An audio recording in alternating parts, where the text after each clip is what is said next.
Hello everybody, today I'm going to show you how to repair a chip in granite countertop. This one happens to be on the edge of the sink. You can see it right here. And I'm going to show you the steps that I go through to repair it.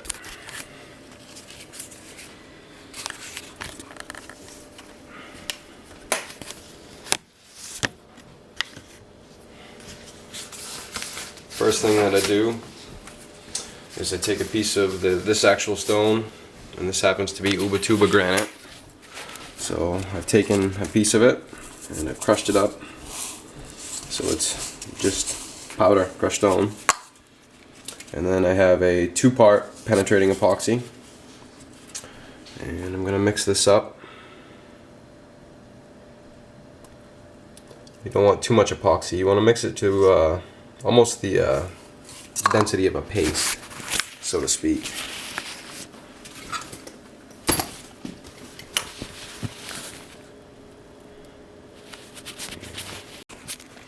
Okay, so I've got my crushed stone and my epoxy mixed up, and as I said, you want to mix it not too much epoxy because it will be runny, and not too much granite because you don't want it to be too dry. You almost want it to be the texture of clay or Play-Doh or something like that.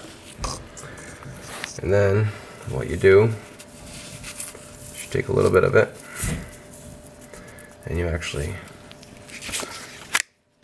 are going to want to fill your crack in. As you can see I'm doing here.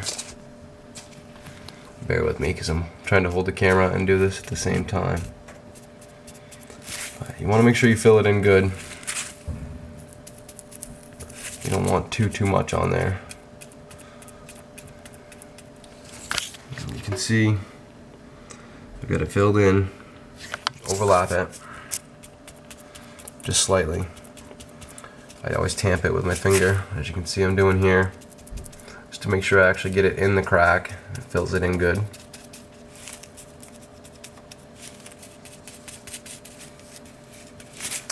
And from there, a lot of these epoxies have a quite a long curing time. So what I do is I use a heat gun and I get it hot. You don't want to get it too hot because you can the epoxy will get turned to liquid basically, and it will run and flow right out of there. You just want to heat it up, get it hot, and let it cool. You do that 2 or 3 times and it hardens right up. So I'm going to pause it there and I'll pick up after I get my heat gun. Okay, so I'm ready to apply my heat. This is an industrial heat gun, so it gets pretty hot. Just get it hot, some direct heat, but not too hot.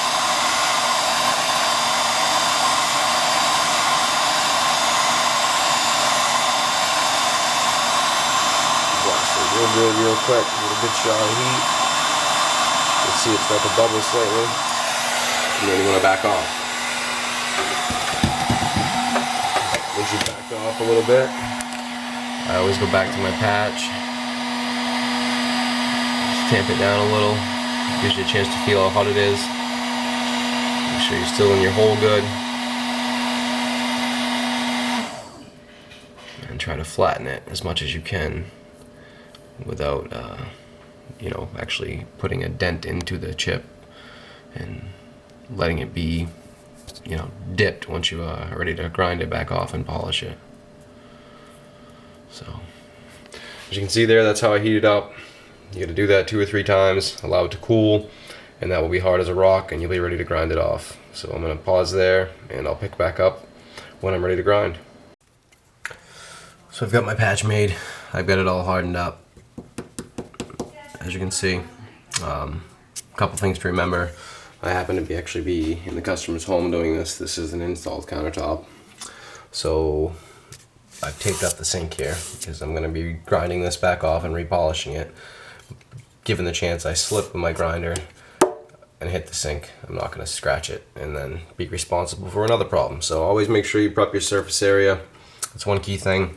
Another thing is, after you heat up these chips, the patches that you put on, You know, a lot of people may think it's hard. You know, I can grind it, but you actually want to let it cool off. If you try to grind this off while that's still hot and warm, the epoxy is just going to smear and gum up your pad, and you're wasting your time. So I'm almost ready to grind that off, and I will try to get as good a quality video of that as I can. But again, I'm going to be the one doing it, so filming and grinding is going to be tough, but always remember, let it cool after you're done. Prep your surface area in case you slip. I'm also going to take and cover up, you know, the surrounding areas with some trash bags. Just a little bit of dust that it makes will save cleanup for the customer, and we'll go from there. Okay, so I've got my patch on. I've got it all hardened and cured. I've got it cooled, and this is my surrounding area. I didn't have as many trash bags as I thought, so I've used paper towels. It may look foolish, it may look overkill, but the little bit of dust that I'm going to make when I'm all said and done, take it from me, it's a lot easier just to pick this all up and stuff in a bag than it is to wipe dust out of all the little cracks and everything around here. So surface prep's one thing you want to remember, and you know, basically this is where I'm going to be working. You can see the area that I've covered. Trash bags and towels saves me cleanup. And from here, I'm going to start grinding that out and actually repairing it. Okay, so I'm all ready to go. Make sure this is going to stay focused. We're good to go. Okay, so now I'm going to actually start grinding that back off and actually start the repair process. Personally, I choose to start on the surface up here, and then I'll work my way inside.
got it. Basically got it all ground.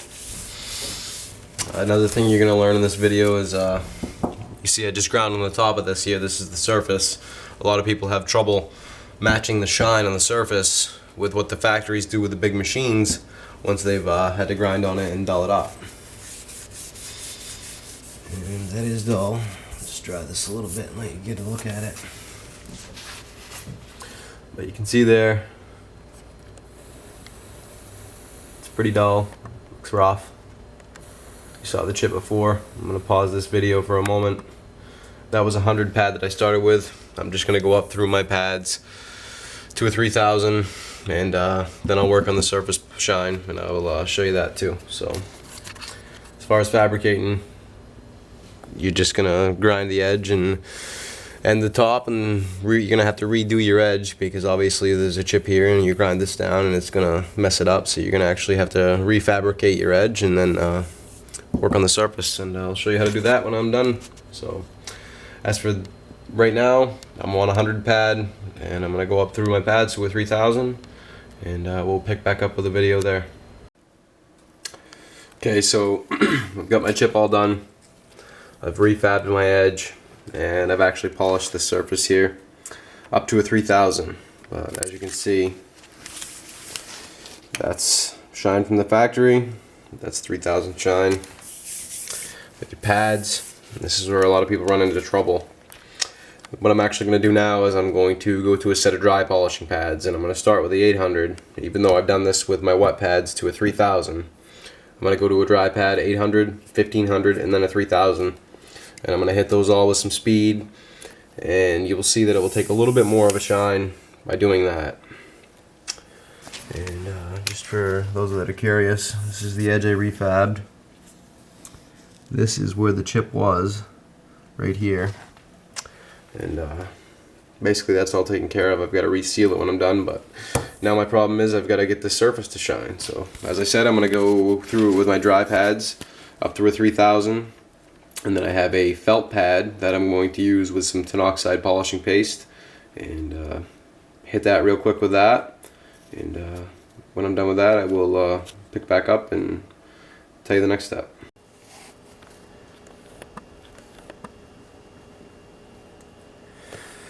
Okay, I've actually hit that with my 800 dry pad. So I'm just gonna, I don't know if you can tell from the previous clip, but it's actually taken a little bit more of a shine with the 800 dry pad than it did the 3000 wet pad. Now I'm going to go into my 1500 dry pad, and again, like I said, you want to hit this with some speed, but you don't want too much pressure, because even though it's a 1500, even though it's a dry pad, it still will cut. So you just gotta, you'll see how I go through this, and just take your time with some speed and kind of just buff your area. And you also have to overlap each pad as you go up through to make sure you cover the area from your previous pad.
See, now I'm done with my 1500, sorry. It a little bit shinier. Now this is a 3000 dry pad. You can see this is a used one. It's pretty hammered, but I prefer those because I don't know what it is about them, but they work good. So this is my 3000 dry pad. You'll notice as I go through that it will get a little bit shinier.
pretty shiny, but it's still as dull compared to the factory polish. I will say that is about as high of a shine as you're going to get out of your pads, regardless of what kind of pad you use or how much effort you put into it. As far as surface polishing, that is about as good as it gets. So now I'm going to set up for my tin oxide, and I'll pick back up a little bit when I'm working with that and show you what that's about. But as for now, you're done with your polishing pads. That is as good as you will get the surface to look, regardless. Like I said, I've been doing this 9 years, and I haven't found any other way to make it look any better with just your pads. So.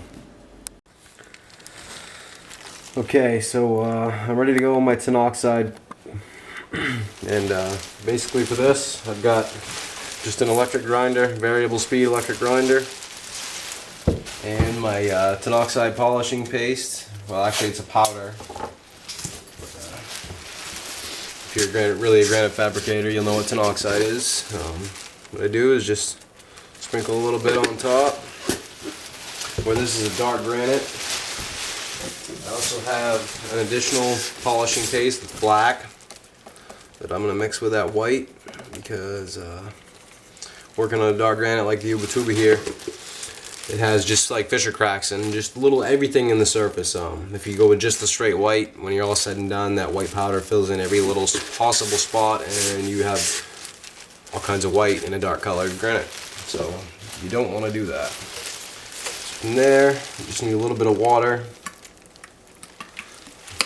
And also again, this can be messy, so if you can see that I've got a lot of stuff around me now to save the mess for the homeowner and for myself. Just mix that around. Still looks kind of light, kind of gray. Put a little more black on there.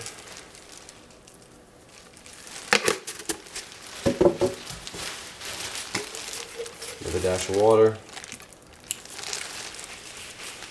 Mix that around. See, that's pretty much, it's real dark. Almost black now. And that's what you want when you're working with the dark granite. If this was a lighter color granite, a white, it really wouldn't matter. You could just go with a straight white t-oxide. But in this case, I'm working with dark granite, so you want a dark paste.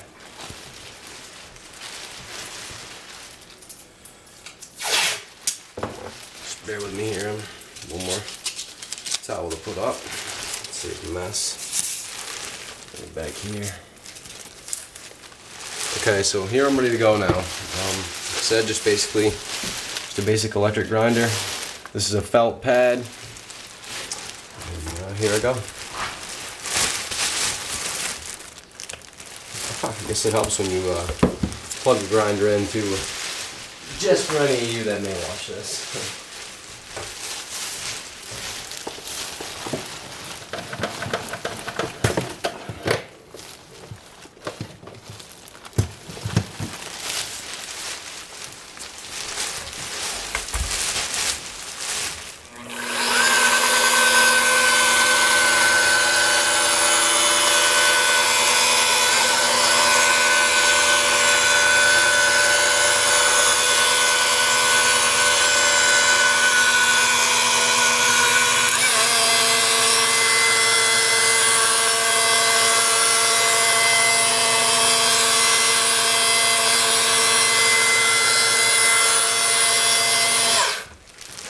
Another quick note too, as you see I'm polishing here, if you go around your outside edge and work your way from the outside in, it will keep your paste towards the center. But as you can see, that's all I'm going to do. My battery's dying on my camera, so I'm going to pause there, but I'm going to go through this tinoxin and I will show you what it's like when I'm done. Okay, it's been about 15 minutes or so. I've finished with my tinoxide. And as you can see, got some granite that's looking pretty good, pretty well matched. However, still is just slightly, a little bit dull. It's hard to really make out, but it's still a little dull compared to that, to this. That's my work. Factory's work. So, despite the glare, you can see it's looking pretty good. So now I'm going to clean my mess up here and I'll show you my last step to make that match. Okay, I got my work area cleaned up. As you can see, I mean, it looks pretty good. I mean, it's all polished, it blends pretty well. But if I get at the right angle here, you'll notice through here, if you can see with the glare, that you'll see right in this area, it still looks a little dull and a little hazy. And that is where most everybody in the fabrication industry doesn't know what to do. So this is basically the final trick to matching the shine on the surface. I'm going back to my epoxy here. This is the same two-part epoxy that I used to mix up the chip. And what this is going to do is it's going to actually reseal the granite where I've just worked on it and ground it. And another little secret, it's going to actually make that shine a little bit when I'm done. I know a lot of you are probably wondering what kind of epoxy it is, but all I can really tell you is it's two-part penetrating epoxy. aside from that, sorry guys, but I had to learn on my own, so trade secret. All I do, pour it on,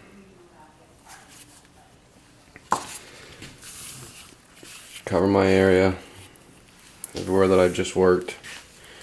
Keep in mind I also fixed the chip on the edge, so you want to reseal your edge.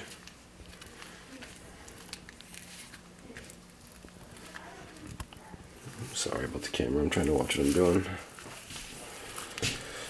But basically, just going to go through, cover your edge with that epoxy, your work area. Allow it to sit 5 or 10 minutes because it is a penetrating epoxy. Set into the stone, and I'll show you what to do after, but that's the next step. See, this is my work area. I've got it all covered in the epoxy. It's set for a few minutes, and this is how you finish it off.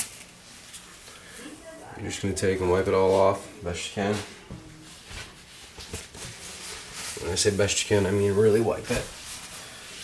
You want to get as much of that epoxy off there as you can. Obviously it's epoxy, so it's sticky, and it will still feel sticky when you're done. And I'll show you what to do to get rid of that.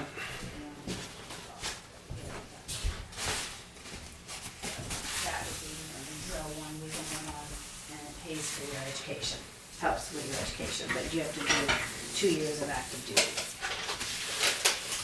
or something. It's like a Patrick. You go to school and you go to basic and blah blah blah, and then you come home and you just drill. You don't have to be active duty I'm just wiping. So that's Wipe it as good as you can. Really use some pressure if you need to. Get that all off. And the very last thing to do is take some lemon pledge. This is just basic lemon pledge and 4/0 steel wool. And by 4/0 I mean on the package it will have 4 zeros. It's the finest steel wool that's made, finest you can buy. And this is all that you want to use on the surface of this granite. Try a regular SOS pad or a regular piece of steel wool, and you're going to scratch it. And you're going to be in worse shape than you were when you started. Spray your area with a pledge. Piece of steel wool, I usually unwrap it, make a bigger piece. And you just want to buff that area real well. Everywhere that you just had epoxy on and wiped off. Buff it pretty good. Almost scrub it, I would say, actually. And that's what you're doing, is you're getting rid of that stickiness from any remaining epoxy that will be on there.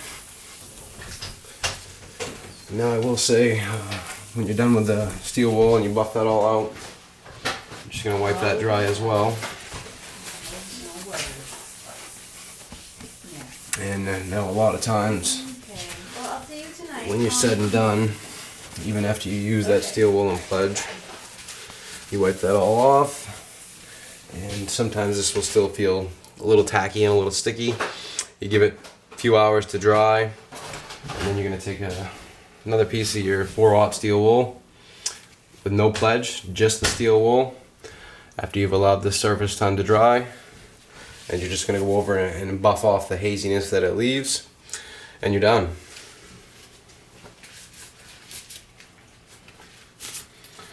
Show you real quick. As you can see, my surface pretty well matches. Personally, if I didn't know where I just worked, I wouldn't see a difference. This is the surface, and as you remember earlier in my video, that chip was right here, but even if I zoom in on it here, I pretty much can't tell. I do because I fixed it, but it was right there. You can see now it looks good.